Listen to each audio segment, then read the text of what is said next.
Novel مسلط اذا قلم بنت اسلم قسط نمبر 26۔ دہلیز پر میرے نام کی جو رکھے ہیں تو نے قدم، جو تیرے نام پہ میری زندگی لکھ دی میرے ہمدم۔ نہ سیکھا کبھی جینا جینا کیسے جینا، عنبر اور لائبہ زور زور سے عاطف اسلم کا ساتھ دے رہی تھیں گانے میں، جیسے اس نے آدھے پیسے انہیں دینے تھے۔ جوجو اور زیزی کانوں میں انگلیاں دے کر کھڑے تھے۔ آ رہا ہوں میں زندگی، آ رہا ہوں میں، کر لے مجھ سے دوستی زندگی، آ رہا ہوں میں۔ ان دونوں نے کھینچ کر انہیں سیٹ پر بٹھایا، جس پر انہوں نے گھور کر انہیں دیکھا تو وہ مسکرانے لگے۔ تم دونوں کتنا اچھا گاتی ہو، تم دونوں کو ٹی وی میں آنا چاہیے۔ زیزی کی بات پر وہ دونوں ہنس دی تھی۔ شیخی، ہاں ایٹ لیسٹ وہاں چینل بدلنے کی آپشن تو ہوتی ہے نا، یہاں تو لائیو جیا جیسے آواز سننی پڑتی ہے۔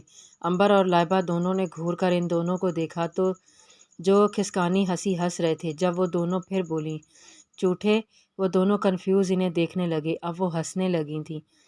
اوہ تو یہ ہیں وہ تمہارے ڈیلرز جو آپ سے ڈرگز کی ڈیلنگ کرتے ہیں۔ نعمان لیپ ٹاپ کی سکرین پر مسٹر میتھیو کے ساتھ میٹنگ کر رہا تھا، اور باقی تمام ڈیلرز بھی جنہوں نے نعمان کے ڈریم ولا میں انویسٹ کرنا تھا۔ جی، اور اب سے تم بھی ہمارے پارٹنر ہو۔ ایم این اے نعمان شرازی، او تو مسٹر انور گیلانی صاحب بھی یہی ہیں۔ وہاں ٹی وی پر تو نشے کے خلاف مہم چلا دی تھی، اور یہاں خریدنے کے لیے پیسہ لگا رہے ہیں۔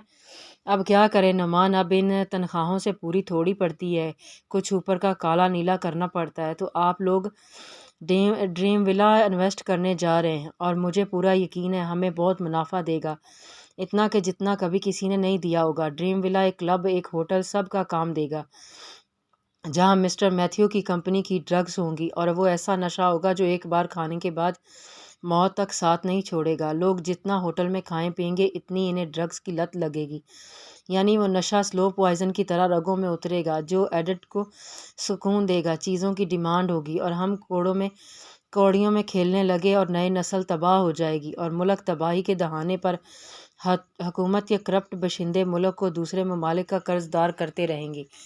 ہم قرضے میں ڈوبتے جائیں گے، پھر وہ ممالک ہم پر مسلط ہو جائیں گے، کیونکہ اب اس ملک کی تباہ نسل تو اس کی ترقی کے لیے کچھ نہیں کر پائیں گے، اور ہم ان پر راج کریں گے۔ نعمان کی شیطانی سوچ پر سب ہنس دیے تھے۔ بس ایک بار یہ ڈریم ولا سٹارٹ ہو جائے۔ لیپ ٹاپ آف کرنے کے بعد اس نے علیم کو بلایا۔ علیم، یہ ڈریم ولا پورا پروجیکٹ ہے، اس میں تمام انویسٹرز کے نام، ہوٹل کے بلو پرنٹس، سب کچھ ہے، اور یہ فائل ان تمام ڈیلز کی ہے جو ہم نے کی ہیں۔ انہیں سنبھال کر رکھنا، کسی کے ہاتھ مت لگنے دینا، ورنہ یہ پولیس پھر سر کھائے گی۔ علیم نے فائل پکڑی اور روم سے نکل گیا، اور اس فائل کو سب سے بچانا چاہتا تھا، مگر یہ فائل اس کی جان داؤ پر لگا دے گی۔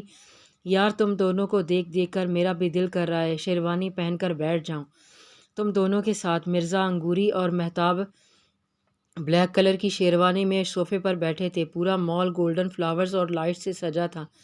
جھنگ سیال کے 3 باشندے ہیر کی قسمت دیکھنے آئے تھے۔ چچی اب بھی حقارت سے ہی سب دیکھ رہی تھیں۔ فاطمہ بھی اور فہد خوش تھے، کیونکہ فری انہیں ہنس کر ملی تھی، اور ہیر بھی خوش تھی، مگر حقیقت تو صرف جوڑے ہی جانتے تھے خوشیاں کتنی نقلی ہیں۔ دائم نے آنے سے انکار کر دیا تھا، اس لیے عمل بھی نہیں آئی تھی۔ عنبر اور لائبہ کے اکیڈمی میں ٹیسٹ سیشن تھا، اور وہ بھی نہیں آئی تھی۔ منال کا فوکس فی الحال علیم تھا، اس لیے وہ بھی نہیں آئی تھی۔ دانیال کریم کلر کے 3 پیس سوٹ میں ملبوس اس سے گلے کر رہا تھا، جب مرزا نے اسے کھینچ کر اپنے درمیان میں بٹھایا۔ تو ایسے بیٹھ جا، تو جو ہم اپنی بیویوں کے ساتھ کرنا چاہتے ہیں تیرے ساتھ کرتے ہیں۔ مہتاب نے اس کی کمر میں ہاتھ ڈال لیا تھا، اور مرزا اس کا ہاتھ پکڑے اس کی انگلیاں سہلا رہا تھا۔ دانیال دونوں کو پیار سے دیکھ رہا تھا۔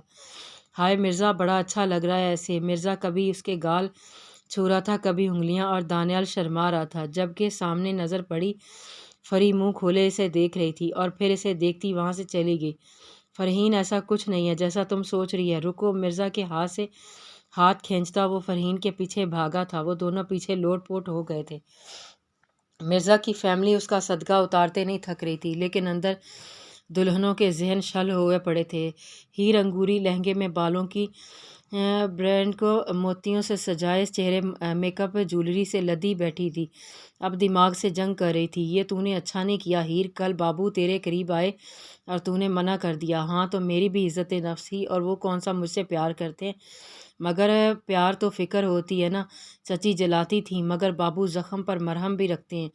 اور اس دن کتنا پریشان ہو گئے تھے جب میرا ہاتھ جلا تھا، جب صوفے سے گری تھی، جب کانچ لگا تھا، جب کمر کا بتایا تھا تو دوائی بھی تو کر دی تھی نا، گیس والا چولہا بھی لا کر دیا، ٹی وی بھی نیا لگا لیا، مجھے کچھ نہیں کہا۔ اور دائم کے نکاح کے بعد کتنے اچھے بھی تو بن گئے تھے نا۔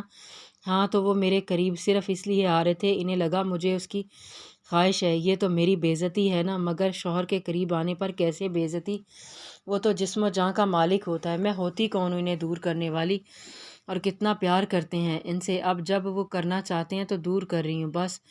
آج بابو قریب آئے تو دور نہیں کرنا۔ نوشین افسردہ سا سراپا لیے آئینے کے سامنے بیٹھی تھی، اور اس کے سرہانے آفتاب کی ماں بیٹھی تھی۔ مہتاب کے والد نہیں تھے، ایک والدہ تھیں، ایک چھوٹا بھائی اور ایک چھوٹی بہن، جنہوں نے نوشین کو 3 سال بعد دیکھ کر خوش آمدید کہا تھا۔ نوشین کی پوری کہانی مہتاب کی والدہ کو پتہ تھی، مگر مہتاب کی خوشی کے لیے انہوں نے اسے قبول کر لیا تھا۔ مگر نوشین ڈر رہی تھی کہ خالہ تم مہتاب کو مناؤ نہ، مجھے چھوڑ دے، میں اچھی نہیں ہوں، مجھے نہیں کرنی یہ شادی، میں اس کے قابل نہیں ہوں، پلیز خالہ۔ نہیں نوشین، 3 سال بعد میں نے مہتاب کو کھل کر ہنستے دیکھا ہے، اس کی ہنسی میں نہیں چھین سکتی، تمہیں یہ نکاح کرنا ہی ہوگا بس۔ اپنی بات کہہ کر وہ چلی گئیں۔ پیچھے وہ سوگواریت کا نشان بن گئی تھی۔ اسٹیج پر دلہا اپنی دلہنوں کا انتظار کر رہے تھے۔ نوشین مہتاب کا نکاح ہو چکا تھا، اس نے تو جیسے دنیا پا لی تھی، اڑتا پھر رہا تھا، اور مرزا آج نہ جانے کیوں ہیر کو دیکھنے کے لیے مرا جا رہا تھا۔ وہ کیسی لگ رہی ہوگی؟ اچھی ہی ہوگی، اینجل تو اچھی ہی لگتی ہے، اور جس لڑکی نے مجھے میری فیملی واپس کی ہو وہ اینجل کے علاوہ کچھ ہو ہی نہیں سکتی ہے۔ اس نے اشتیاق سے ایک ٹیبل پر بیٹھی ہیر اور اپنی فیملی کو دیکھا۔ اس کا باپ آج بہت خوش تھا کہ اچانک شور اٹھا، کر دوں خالی راستے کہ میرا محبوب قیامت بنا آ رہا ہے۔ نوشین نے گولڈن بلیک کلر کی میکسی پہنی تھی، اور ہیر تو اپنے ہم سفر کے ہم رنگ تھی۔ ہیر کو دیکھ کر مرزا کے دل تو جیسے بھول گیا تھا کہ اس کا کام کیا ہے، رکے اسے دیکھنے میں مصروف تھا۔ معصومیت کو حسن کا لبادہ پہنا کر اس کے پہلو میں لا کر بٹھا دیا گیا تھا، کسی کی بھی پرواہ کیے بغیر وہ اسے گھورے جا رہا تھا۔ وہ سر جھکائے بیٹھی تھی۔ جب شاہدہ بی نے آواز لگائی، مرزا دادی اینجل لگ رہی ہے، پوری ہال اس کی بات پر ہنس دیا تھا۔ وہ بالوں میں ہاتھ پھیرتا سر جھکا گیا تھا۔ نوشین اب بھی سوگ منا رہی تھی جب اسے اپنی کمر میں مہتاب کا ہاتھ محسوس ہوا جو اس کے کان کے قریب جھکا۔ نوشین نکاح مبارک ہو، مگر نوشین نے بے دردی سے اس کا ہاتھ ہٹا دیا۔ وہ اسے دیکھتا رہ گیا جو پیروں کو گھورے جا رہی تھی۔ مرزا ہیر کو جا بجا دیکھ رہا تھا۔ ولیمے کی تمام رسمیں ہو چکی تھیں، مہمان اپنی خوش گپیوں میں مت تھے۔ فرحی دانیال کے لیے جوس لینے آئی تھی جب چند عورتیں باتیں کرتی ملیں۔ یہ تو وہی لڑکی ہے نا جس کا ریپ ہوا تھا نا، میں نے نیوز میں دیکھا تھا، اس کے کپڑے پھٹے ہوئے تھے، اس کے کیسے کھلے عام پھر رہی ہے، اسے شرم نہیں آتی کہ عزت کھو چکی ہے، اس سے شادی کون کر سکتا ہے۔ ان کی باتیں ناقابل برداشت تھیں۔ جوس کا گلاس تھامے وہ ایک کونے میں جا کر اپنا غم غلط کرنے لگی تھی۔ دانیال کافی دیر سے اس کا انتظار کر رہا تھا، آخر اسے تلاش کرنے لگا۔ ایک کونے میں وہ دیوار کے ساتھ لگی اکیلی رو رہی تھی۔ فرحین کیا ہوا؟ میری عزت سے چلی گئی، اس سے برا کیا ہو سکتا ہے؟ لوگوں کے لیے موضوع گفتگو بن گئی، اس سے برا کیا ہو سکتا ہے؟ لوگوں کی نظر میں میرا یوں اپنے گھر میں گھومنا بے شرمی ہو گیا، اس سے برا کیا ہو سکتا ہے؟ سب کچھ آپ کی وجہ سے ہے۔ دانیال اس کی باتوں سے حیران رہ گیا تھا۔ اس نے اس کا روتا ہوا چہرہ ہاتھوں میں تھاما۔ کسی نے کچھ کہا ہے؟ بتاؤ مجھے، کس نے کہا؟ سب کہہ رہے ہیں، کتنوں کے منہ بند کروائیں گے؟ سب کی نظروں میں ہم جیسی لڑکیوں کی عزت ایک بار جاتی ہے تو کبھی واپس نہیں آتی ہے۔ ہم کبھی بھی اس دوگلے معاشرے میں اسٹیبل لائف نہیں گزار سکتی، کیونکہ ان کے اپنے اصول ہیں، اپنے فائدے ہیں، کسی کی تکلیف سے انہیں فرق نہیں پڑتا، انہیں بس باتیں کرنی آتی ہیں۔ اس کے سینے سے لگ کر اس کی رونے کی رفتار اور تیز ہو گئی تھی۔ دانیال کو اپنے دل کی دھڑکن کے ساتھ اس کی سسکیاں بھی سنائی دے رہی تھیں۔ اس نے اسے خود سے دور کیا اور ہاتھ پکڑ کر اسٹیج پر دونوں جوڑوں کے سامنے کھڑا ہو گیا۔ اس نے ایک طائرانہ نظر مہمانوں پر ڈالی۔ یہ فرحین ہے، اس نے فری کو سب کے سامنے اپنے ساتھ لگایا تھا۔ یہ وہی لڑکی ہے جس کا ریپ ہوا تھا، یہ وہی لڑکی ہے جس کی عزت آپ لوگوں نے چسکوں کے لیے ٹی وی پر نیلام کی ہے، اور اب یہ فرحین دانیال آفتاب ہے، انسپکٹر دانیال آفتاب کی بیوی۔ اور اگر اسے کسی نے بھی کچھ کہا یا کوئی بھی قیاس آرائی کی تو میں بھول جاؤں گا کہ میں آپ لوگوں کا محافظ ہوں۔ جس معاشرے میں میرے رشتوں نے میری بیوی کی اہمیت نہیں، ایسے گھٹیا معاشرے سے مجھے کوئی سروکار نہیں ہے۔ دفع دف ہے تم لوگوں کی پڑھی لکھی سوچ پر جو ایک حادثے کو کرید کرید کر ناسور بنا دیتے ہیں۔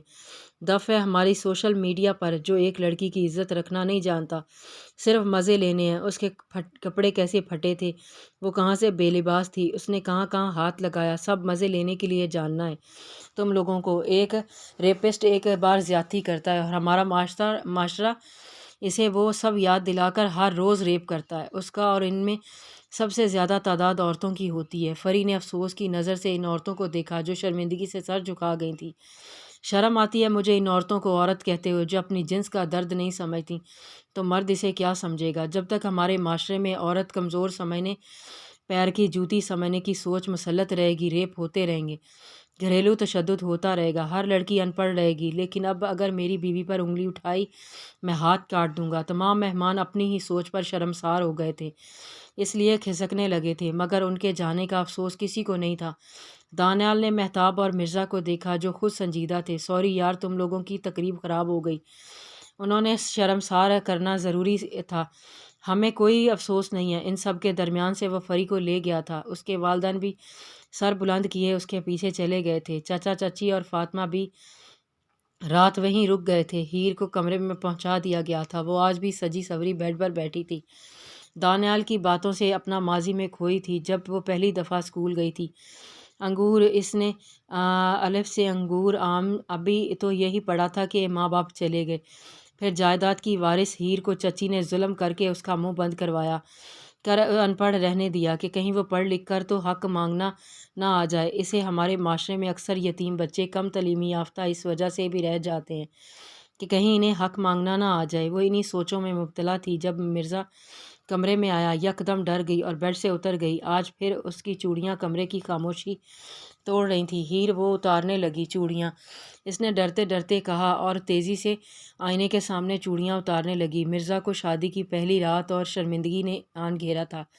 اس نے دانیال کی بات یاد آئی، جب عورتیں اپنی ہم جنس کا درد نہیں سمجھتیں تو مرد کیا سمجھیں گے؟ چاچی نے کبھی اس کی تکلیف نہیں سمجھی تو میں نے شوہر ہو کر۔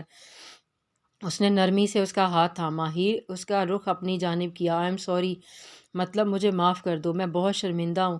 میں سمجھ نہیں پایا تمہیں کتنی تکلیف ہوتی ہوگی میرے رویے سے۔ میں نے کبھی جاننے کی کوشش نہیں کی تم ان پڑھ کیوں رہ گئی، کیا ہوا کیا نہیں۔